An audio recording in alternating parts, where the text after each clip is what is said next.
Hi. ഇന്നലെ രാത്രി പൂച്ചയപ്പം ഉണ്ടാക്കിയതേ ഇങ്ങനെ ഇരിക്കുന്നു. ഒരു പൂച്ചയപ്പം ഉണ്ടാക്കിയത് ഇത്രയും വലിയ പ്രശ്നമാകുമെന്ന് ഞാൻ വിചാരിച്ചില്ല കേട്ടോ. പൂച്ചേനെയാണോ അവിടെ കുഴച്ച് വെച്ചിട്ടുള്ളത്? പൂച്ചേനെ ആദ്യം പുഴുങ്ങി ഉടയ്ക്കണമെന്നൊക്കെ. ഇതിന് പൂച്ചയുമായി എന്ത് ബന്ധമാണുള്ളത്? അടുത്തത് നമുക്ക് ആനയെ പുഴുങ്ങണായി. അതെന്നാന്നറിയാമോ, ഞാനിന്നലെ പറഞ്ഞപ്പോൾ അറിയാതെ പറഞ്ഞു പോയി. നമുക്ക് ചില പൂച്ച പുഴുങ്ങാന്നേ. അപ്പം അങ്ങനെ പൂച്ചയപ്പം എന്നും പറയും, പൂച്ച പുഴുങ്ങാന്നും പറയും. അത് പൂച്ചേനെ പുഴുങ്ങുന്നതുകൊണ്ടൊന്നല്ല, അതിനങ്ങനെ പേര് വന്നാൽ എന്നാന്ന് എനിക്കറിയത്തില്ല കേട്ടോ.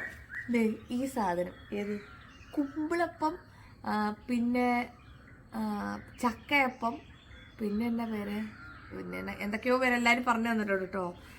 അപ്പോഴാണ് മനസ്സിലായത് പൂച്ച പുഴുങ്ങിന്ന് പറഞ്ഞത് പടി വാളിന്ന്. എന്തായാലും തിന്നു കാണിച്ചില്ലോ. പേരെന്തായാലും ചക്കയും കൊണ്ട് ഇടനേലയിൽ ഉണ്ടാക്കിയ അപ്പം, അത്ര നീട്ടി പറയണ്ടേ.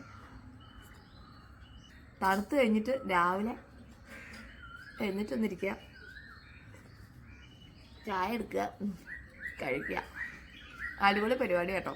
അപ്പം എല്ലാവരും ഇച്ചിരി പൂച്ചേനെയൊക്കെ രാവിലെ പുഴുക്കി നോക്ക്, എങ്ങനെയുണ്ടെന്ന് അറിയാം. അപ്പോൾ എന്താ ചുമ്മാ അത് നിങ്ങളെ ഉണ്ടാക്കി ഇങ്ങനെ റെഡിയായി വന്നു എന്ന് കാണിക്കാൻ വേണ്ടി ചെയ്തതാണ്. അപ്പോൾ എല്ലാവരും ഉണ്ടാക്കി നോക്കണേ. അടുത്ത വീഡിയോയിൽ കാണാം. ബൈ.